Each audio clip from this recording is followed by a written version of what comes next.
You made it through today. Barely, maybe. But you did.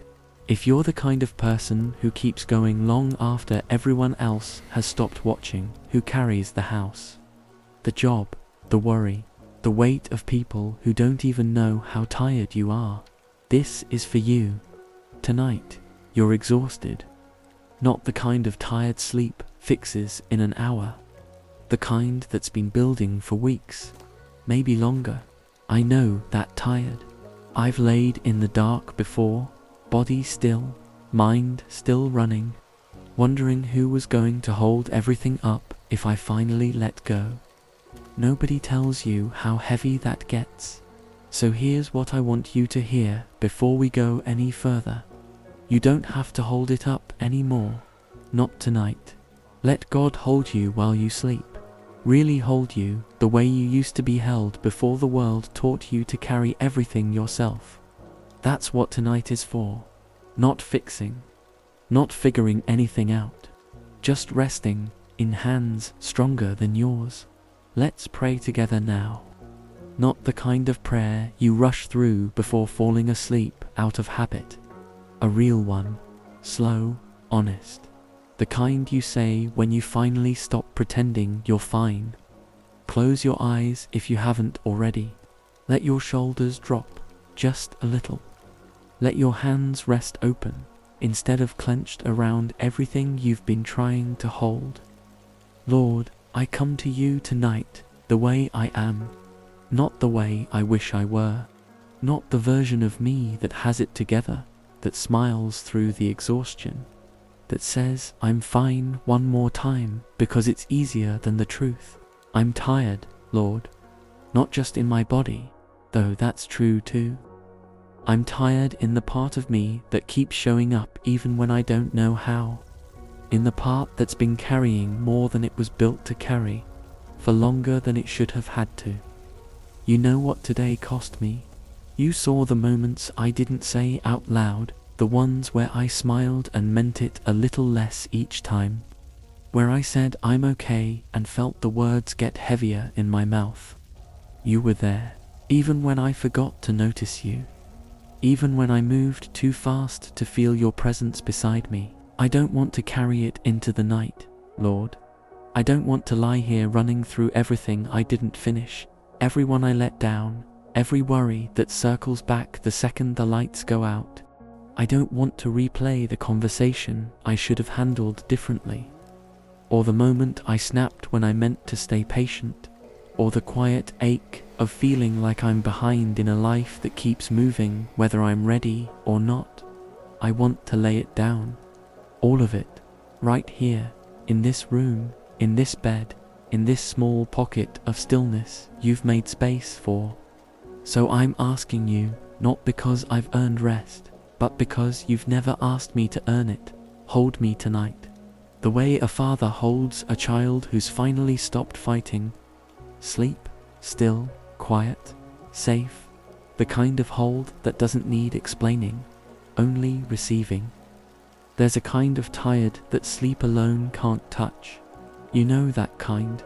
It lives underneath the surface, in the places I don't talk about, the bills I don't know how I'll pay, the relationship I don't know how to fix, the years that feel like they're moving faster than I am. It lives in the questions I ask at 3 in the morning and never get answers to. Lord, I bring that tiredness to you now.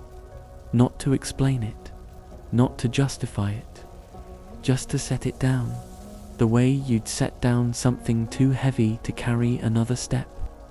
I think about how long I've been trying to hold everything up myself, not because I don't trust you, but because somewhere along the way, I forgot I was allowed to stop. Somewhere between the responsibilities and the expectations and the quiet fear of letting anyone down. I forgot that rest wasn't something I had to deserve. It was something you already gave, freely, before I ever asked. So tonight, I'm remembering. I'm choosing to believe, even in this exhausted, worn-down state, that you are still holding the world together, which means I don't have to hold mine together by myself. Not tonight. Maybe not ever, if I'm honest, but especially not tonight. Take the weight off my chest, Lord. The one that's been sitting there since I don't even remember when. The one that gets heavier every time I tell myself I'll deal with it tomorrow, and tomorrow never quite gets around to it. Take the noise out of my head, the replaying, the planning, the worrying that never seems to clock out even when I do. I don't need answers tonight. I don't need you to fix what's broken or explain what's confusing or show me the whole road ahead. I just need to feel you near. I need to know that even in my exhaustion, even in my silence, even in the nights I don't have the words, you're still here, still holding over me the way you always have, long before I learned to notice it. Thank you for the days I made it through, even the ones I don't feel proud of. Thank you for strength I didn't know I still had, for breath that kept coming even when I felt like I was running on empty. Thank you for the small mercies I walked past, too tired to see, a kind word, an unexpected, quiet moment, a sky that stayed beautiful even when I had no room left to notice it. Thank you for not asking me to be strong tonight, just still. I think about the people who have carried me without ever knowing how much I needed it. A voice on the phone that came at the right moment. A hand on my shoulder when I couldn't ask for one. Small kindnesses I barely registered because I was too busy trying to keep moving. Lord, I see them now. I'm grateful for them now, even this late, even this tired. And I think about the ways I've tried to earn my rest, working later than I needed to, saying yes when I meant no, measuring my worth by how much I could carry without complaining. I confess that to you tonight, not with shame, but with relief. I don't have to prove anything to lie down in peace. That was never the arrangement. That was a weight I picked up myself, and tonight I'm setting it back down where it belongs. Let my body finally believe what my heart is trying to accept, that it's safe to stop, that the world will still be here in the morning, and so will you, and none of it depends on me staying awake to hold it together. Let the muscles in my shoulders remember what it feels like to rest. Let my breathing slow, the way it does when something finally lets go. Cover this room, Lord. Cover this bed, this house, this small, quiet space where I'm finally letting go. Cover the people I love who are carrying their own version of tired tonight, wherever they are. Let sleep come gently. Let it come deep. Let it come the way rest is supposed to come, undisturbed, unhurried, held. I lay it all down now. The exhaustion, the weight, the version of me that's been holding on so tightly for so long that I forgot what open hands felt like. I lay it in your hands, because they're steadier than mine ever were, and they were never tired the way mine get tired. You don't have to hold it up anymore. Not tonight. Not while he's holding you instead. In your name I rest. Amen. There's a verse I come back to more than almost any other. Not because it's clever or complicated, or the kind of thing you'd put on a plaque, because it's simple enough to believe on a night like this one. Psalm 127, verse 2. It is vain for you to rise up early, to sit up late, to eat the bread of sorrows, for so he giveth his beloved sleep. Read that again, slowly. He giveth his beloved sleep, not earns, not works, for gives. Like a father setting a blanket over a child who finally stopped fighting bedtime. Like something handed to you, not something you had to climb a mountain to reach. I used to think rest was a reward, something you got to once the work was done, the list was finished, the house was quiet, and every loose end was tied off. But the list is never finished. You know that as well as I do. There's always one more thing, one more call to return, one more worry to carry, one more version of tomorrow to prepare for tonight. If rest waited for all of that to be over, none of us would ever sleep. That's what makes this verse so strange and so good. It doesn't say he giveth his beloved sleep once they've earned it. It just says he gives it freely to the tired, to the ones who rose up early and sat up late and ate the bread of sorrows anyway, because that's what the days demanded of them. Maybe that's you tonight. Maybe you've been rising early and staying up late for longer than you can remember, not out of ambition, but out of necessity. Bills, children, a job that asks more than it gives back, a body that used to bounce back faster than it does now. You've eaten your share of the bread of sorrows. You know its taste, and still, he gives sleep to his beloved, not to the ones who've proven themselves, to the ones he loves. That's the whole verse. That's the whole promise. There's another psalm I think about on nights like this. Psalm 4, verse 8. I will both lay me down in peace and sleep, for thou, Lord, only makest me dwell in safety. Notice what it doesn't say. It doesn't say I will lay me down in peace once things are settled. It doesn't say once I understand what's coming next. It says I will lay me down in peace, present tense, right now, in the middle of whatever's unresolved, because you, Lord, make me dwell in safety. Safety isn't the absence of trouble. It never has been. David wrote those words while men were plotting against him.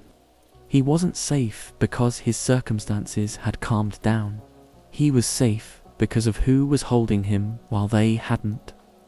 That's worth sitting with for a moment. Your circumstances don't have to resolve tonight for you to be safe tonight. The bills don't have to be paid. The relationship doesn't have to be mended. The diagnosis doesn't have to make sense yet. You can lay down in peace in the middle of the mess, because the peace was never coming from the mess getting fixed. It was always coming from him. I think about Psalm 23 too, the one most of us learned before we understood what half the words meant. He maketh me to lie down in green pastures. He leadeth me beside the still waters. Notice the verb again. He maketh me to lie down. Sometimes we don't lie down on our own. Sometimes we're so wound up, so used to running, that we need to be made to stop. Led gently to the water that's still not because we found it ourselves, but because someone who knew the way brought us there. Maybe that's what tonight is. Not you finally deciding to rest, because let's be honest, you've probably tried that before and failed. Maybe tonight is him making you lie down, leading you, even now, to water that isn't moving, isn't demanding anything of you, isn't asking you to keep swimming. The psalm keeps going. He restoreth my soul, not just the body, the soul, the part of you that's been running on fumes longer than your body has. The part that smiles when it's supposed to and aches when no one's looking. That part gets restored too, not by more effort, by rest, by being led somewhere still enough to finally exhale. And then, further down, surely goodness and mercy shall follow me all the days of my life, even on the exhausted days, even on the days that felt like nothing but surviving. Goodness and mercy were following you then too. You were just too tired to turn around and see them. So tonight, let these words sit where the worry usually sits. He giveth his beloved sleep. I will lay me down in peace, for you make me dwell in safety. He maketh me to lie down in green pastures. Let them replace the noise, one verse at a time, the way water slowly fills a space that's been empty too long. There's one more thing worth noticing about that word beloved in Psalm 127. It's not a title you earn through performance. It's not handed out to the ones who managed their week the best, or kept their temper the most, or prayed the longest prayers before falling asleep. Beloved is simply who you are to Him tonight, exhausted, imperfect, half-finished in 100 ways. That word was already true about you before this day even started, and it's still true now that the day is done. I think about how differently we treat our own tiredness compared to how a good father treats a tired child. A father doesn't hand his exhausted son a list of chores before bed. He doesn't say, "Prove to me you deserve to sleep." He picks him up. He carries what needs carrying. He lets the child go limp against his shoulder, trusting that the weight is no longer his to hold. That's the picture behind He giveth His beloved sleep. Not a transaction, a gift offered to someone who's stopped pretending they can carry it all. Maybe you've spent years being the strong one for your family, your co-workers, the people who lean on you without ever asking if you have anything left to give. Scripture doesn't ask you to keep proving that strength tonight. It asks you to lay it down the way David did, the way the psalmist did, the way every tired soul before you eventually had to. And notice, too, that the safety in Psalm 4 isn't described as something you build. Thou, Lord, only makest me dwell in safety. Only, not partly, not alongside your own effort. Only. That word takes the pressure off in a way that's almost hard to accept if you're used to being the one who keeps everything from falling apart. Tonight, you're allowed to stop being that person for a few hours. He's still on watch. He was on watch before you were born, and He'll be on watch long after tonight is over. You don't have to fix anything to be allowed to rest tonight. You just have to receive it. That's the part we forget, that rest, real rest, was never something we built. It was always something given. There's a verse that farmers understood better than most of us do now. Matthew 11, verses 28 through 30. Come unto me, all that labor and are heavy laden, and I will give you rest. Take my yoke upon you, and learn of me. For I am meek and lowly in heart, and ye shall find rest unto your souls. For my yoke is easy, and my burden is light.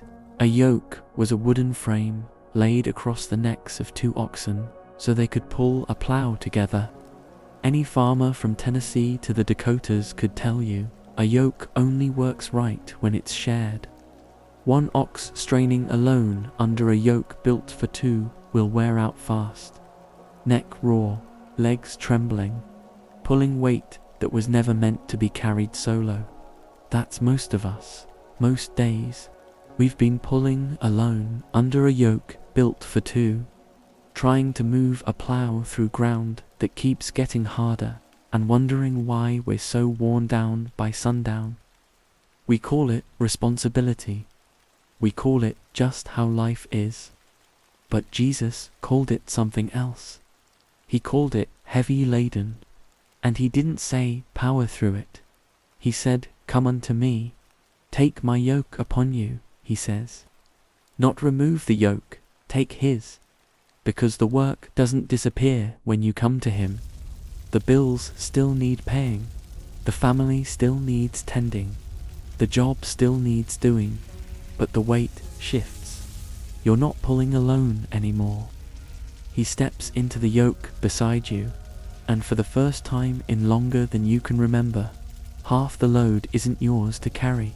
For my yoke is easy, and my burden is light. Not because there's no burden, but because He's carrying most of it. That's the part we forget when we're exhausted.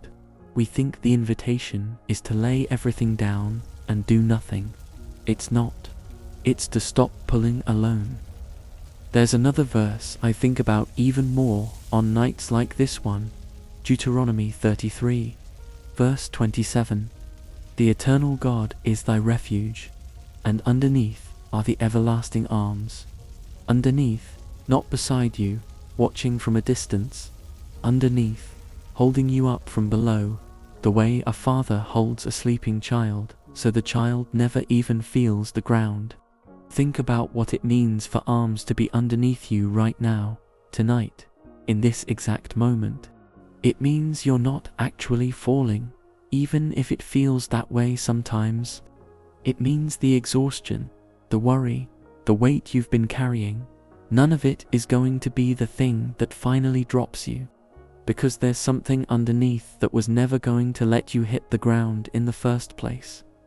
Everlasting arms, not arms that get tired around midnight and set you down. Not arms that grow weary after carrying you through one hard season and decide you're on your own for the next one.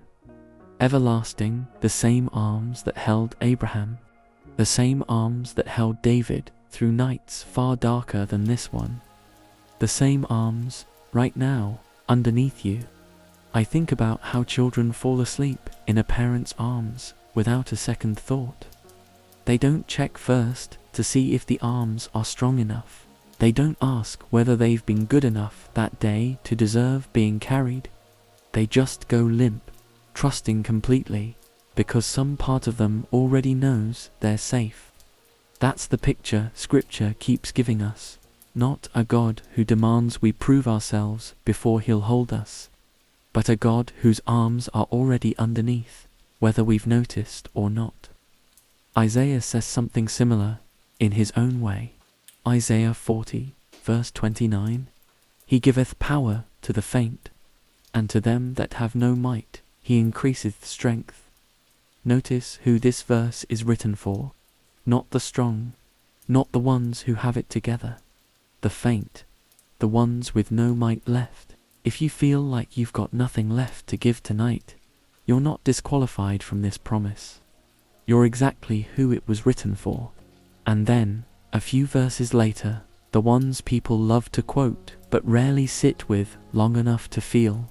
They that wait upon the Lord shall renew their strength.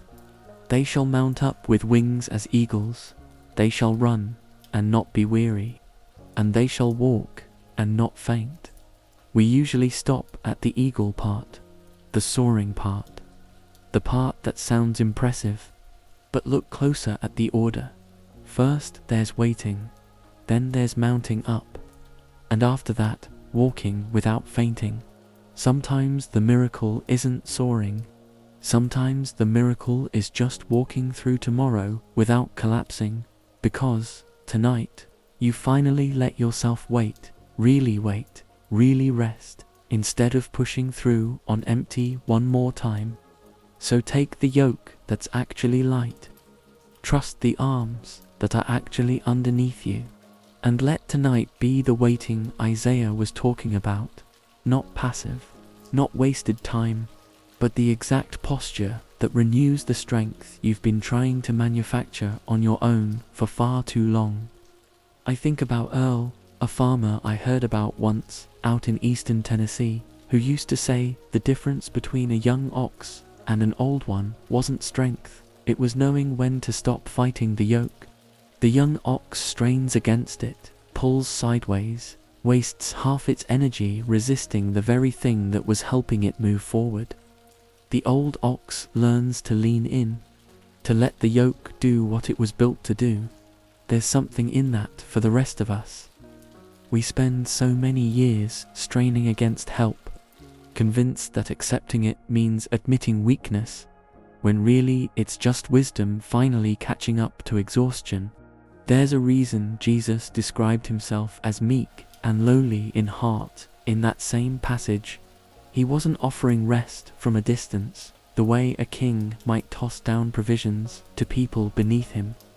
He was offering to step into the yoke himself, to walk the same rows, feel the same weight, pull alongside you rather than simply commanding you to keep going. That's not the posture of someone demanding more from you. That's the posture of someone who already knows exactly how tired you are, because he's standing right there in it with you. And that phrase from Deuteronomy, underneath are the everlasting arms, isn't describing a rescue that happens after you fall. It's describing a support that was already there before you ever felt yourself falling. You didn't summon it tonight by being tired enough or desperate enough. It was underneath you on the good days too, the ones where you felt strong enough that you forgot you needed it.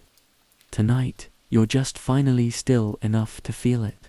Picture a house near the edge of a field, somewhere in the middle of the country, where the corn stands taller than a man and sways slow in whatever wind is passing through. The porch light is still on, though nobody's out there anymore. Just a small yellow glow, holding back the dark around the edges of the steps. Inside, a kitchen window is cracked open an inch. The curtain moves without hurry, in, then out, then still again, like the house itself is breathing. Somewhere past the tree line, a dog barks twice and gives up. The night doesn't answer him. It just keeps being quiet, the way it always does once the work is done. There's a chair on that porch, empty now, worn smooth on the armrests from years of hands resting there at the end of long days. You can almost feel what it would be like to sit in it, the cool of the evening settling onto tired shoulders. The particular kind of silence that only comes once the chores are finished and there's nothing left to do but be still. Above the field, the sky has gone that deep, unhurried blue that comes just after the last light leaves. A few stars are already out, scattered without pattern, doing exactly what they've always done, needing nothing from you to keep shining. The moon is somewhere behind a thin stretch of cloud, soft-hedged like a lamp left on in another room. Down the road a little ways, a screen door creaks and settles. Someone's bringing the wash in off the line before the dew gets heavy. There's the smell of cut grass still lingering from the afternoon, mixed with something like wood smoke from a chimney a few houses over, even though it isn't cold enough yet to need it. Somebody just likes the smell. Somebody wanted the house to feel a certain way tonight. Further down that same road, past where the pavement gives out to gravel, there's an old barn leaning just slightly to one side, the way barns do after enough winters. Its doors are shut for the night. Whatever animals live inside have already gone quiet, settled into straw that still holds a little warmth from the afternoon sun. A cat moves along the fence rail, unhurried, pausing every few feet to look at nothing in particular, the way cats do when there's nowhere they need to be.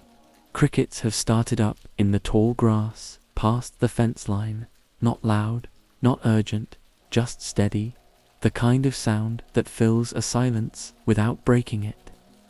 A truck passes somewhere far off, headlights sweeping briefly across a barn roof before disappearing again into the dark. Then nothing. Just the crickets. Just the wind moving through the corn like something walking slowly through a field that isn't in any hurry to be anywhere else. A little further past the barn, there's a pond you can't quite see from the road, but you can hear it, the faint plink of something small breaking the surface. Then rings, spreading out in the dark, unseen, before going still again. Frogs somewhere along the bank keep up a low, patient rhythm, the kind that's been playing every summer night for longer than anyone currently living can remember. Inside the house now, a single lamp is on in a back bedroom, casting warm light across a quilt that's seen more winters than most people would guess.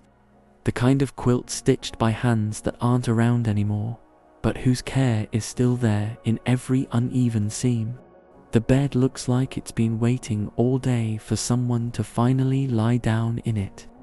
On the nightstand beside that bed, a clock ticks quietly, no hurry in its rhythm, no urgency in the way the seconds pass. A glass of water catches a little of the lamp's glow. Somewhere in another room, a floorboard settles with the small, ordinary creak old houses make as they cool from the day.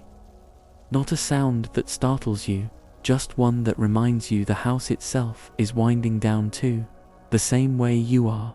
Outside, the field keeps swaying. The stars keep holding their places. The porch light keeps burning low, faithful, not needing anyone to notice it to keep doing its job.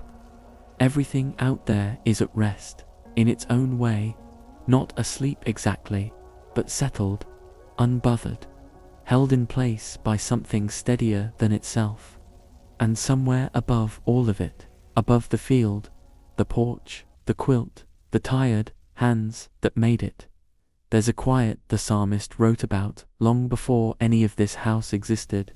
A stillness that doesn't depend on the day going well or the worries being resolved. It was there before the corn was planted, and it'll be there long after this house is gone, and tonight, it's settling over you the same way it settles over that field. Slow, patient, not asking anything of you except to let it. If you walked out onto that porch right now, you wouldn't hear anything demanding your attention. No phone, no list, no one needing an answer from you before you could finally sit down. Just the field breathing, the crickets keeping their rhythm, the stars holding their quiet places without a hint of hurry. There's a kind of permission in a scene like that, permission you don't often give yourself in the middle of an ordinary week, but one that's waiting for you tonight all the same. Let your body sink a little further into wherever you're lying right now. Let the noise of the day fade the way daylight faded from that sky, not all at once, but gently, in layers, until all that's left is a kind of blue quiet you didn't know you were missing.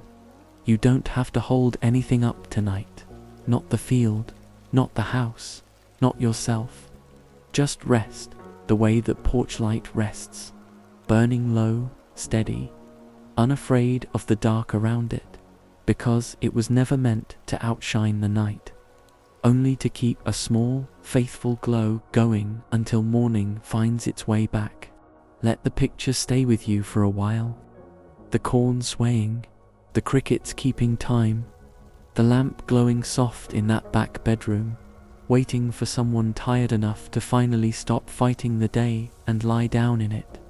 You are that someone tonight. Let the field hold its quiet. Let the porch light hold its watch. And let yourself, just for now, hold nothing at all. Let me say some things to you now. Quietly, not to convince you of anything, just to remind you of what's already true, in case today made you forget.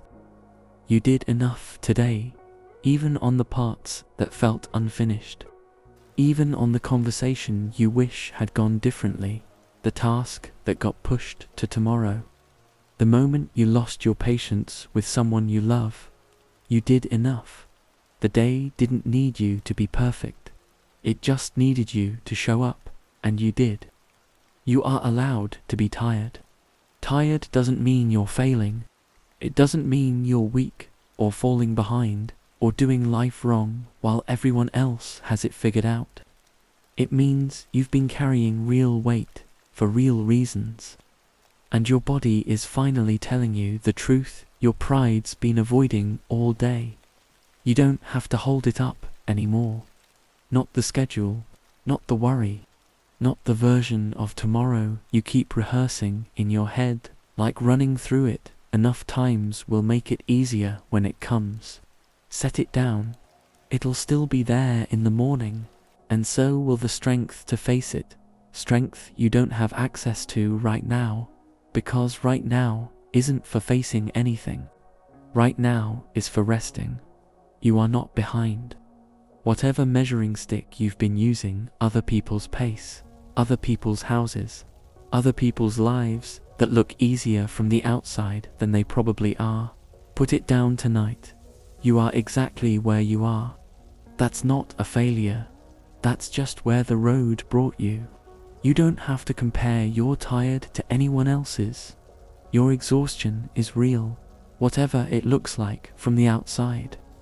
You don't need it to be dramatic enough, or hard enough, or visible enough to justify resting tonight.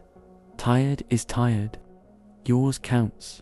You are loved, whether you feel productive or not. Not because of what you accomplished today, not because of what you'll accomplish tomorrow. You were loved before any of that started, and you'll be loved long after it stops mattering. That was never the condition. It was never the price. It's okay to need help. You've spent so long being the one others lean on, the one who shows up, who handles it, who doesn't ask for much, because there's rarely anyone left to ask. Tonight, let yourself be the one who's held instead. Just this once. Just for these next few hours. You can rest now. Not because everything's resolved. Not because you've earned a break by clearing your plate. You can rest simply because it's night, and your body was built to stop.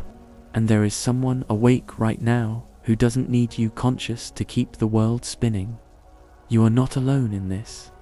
Even in the quiet of this room, even if there's no one else breathing beside you, even if the house is still and the phone hasn't buzzed in hours, you are not alone. There's a presence here that doesn't announce itself loudly. It just stays. It's staying now. He sees the parts you hide, the exhaustion behind the smile, the worry behind the small talk, the nights you've laid awake pretending you weren't. He sees all of it, and none of it changes how he feels about you. Not one part. You don't have to perform for rest to come. You don't have to have your thoughts in order, your prayers eloquent, your faith perfectly steady. You can come to this moment exactly as tired and scattered and unfinished as you are, and that's enough. That's always been enough. He has never once required a polished version of you before he was willing to hold you. Let your shoulders drop a little more. Let your jaw unclench.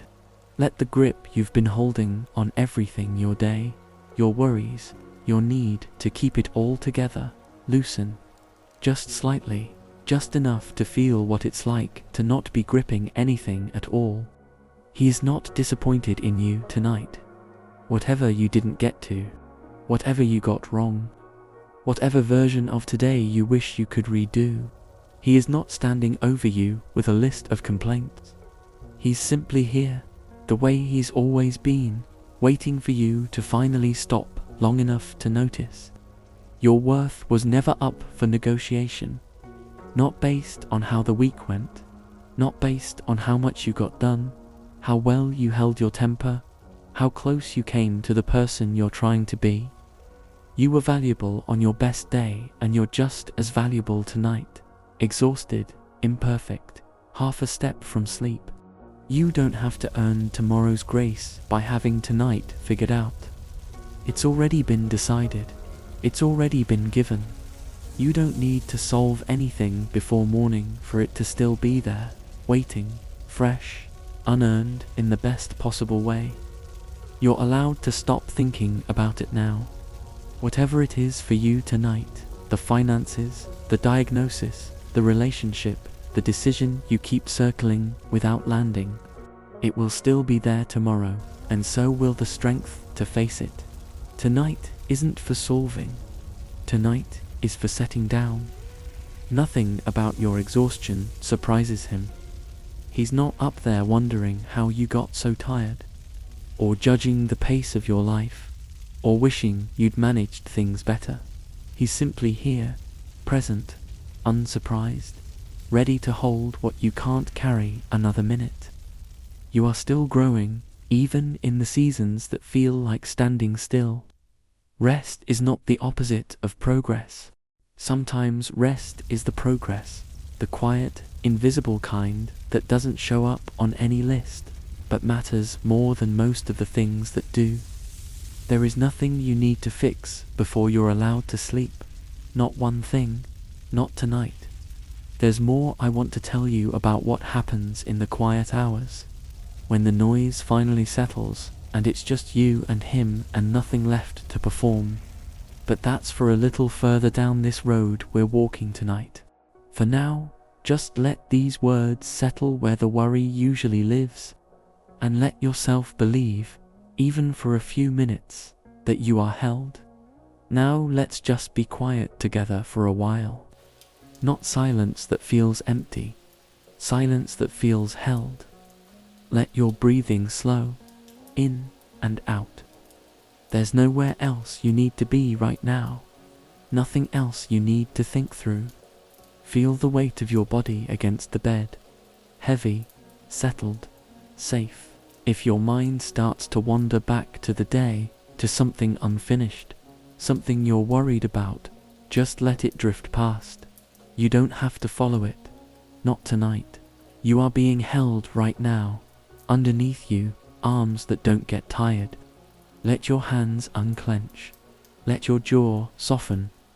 Let your shoulders sink a little deeper into the mattress. There's nothing to solve in this silence, nothing to prepare for. Just this moment, quiet, unhurried, safe, in and out. Notice the quiet in the room around you. The dark isn't something to fight tonight. It's just the space where rest happens. Somewhere outside, the world is still turning without needing your help to keep it moving. That's not a small mercy. That's a gift, if you let it be one.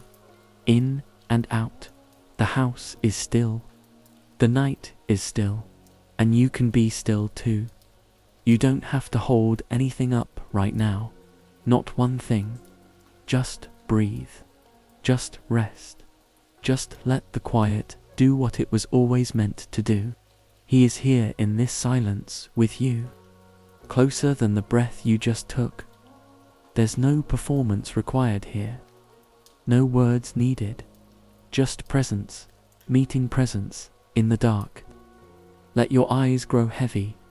Let the thoughts grow slower. Let this stillness carry you the rest of the way. In and out. You are safe. You are held. You can let go now. Stay here a little longer if you need to. There's no rush toward sleep. It will come on its own, in its own time, the way it always has. Feel the stillness settle deeper into the room, into your chest, into the space between one breath and the next, in and out. Nothing is required of you in this quiet. Not a thought, not a word, not even attention, if your mind wants to drift. Just let yourself be still. Let yourself be held. Let the night do what it was made to do. Before I let you go, I want to leave you with one more thing. You started this night exhausted, carrying more than you said out loud, running on less than you let anyone see. And maybe you're still tired right now. The body doesn't always catch up as fast as we'd like, but something has shifted, even if it's small. You've stopped pretending you can hold it all yourself, and that, more than anything, is what tonight was for. You don't have to hold it up anymore. Not tonight. Not while he's holding you instead. That's the truth we started with, and it's the truth I want to leave sitting in your chest as you drift off. Not because I said it enough times for it to sink in through repetition, but because it was true before this video started, and it'll still be true long after it ends. Let it be the last thought before sleep, instead of the worry that usually gets there first. Think back to that porch light, burning low, steady, unbothered by the size of the dark around it. That's not a bad picture for what tonight has been.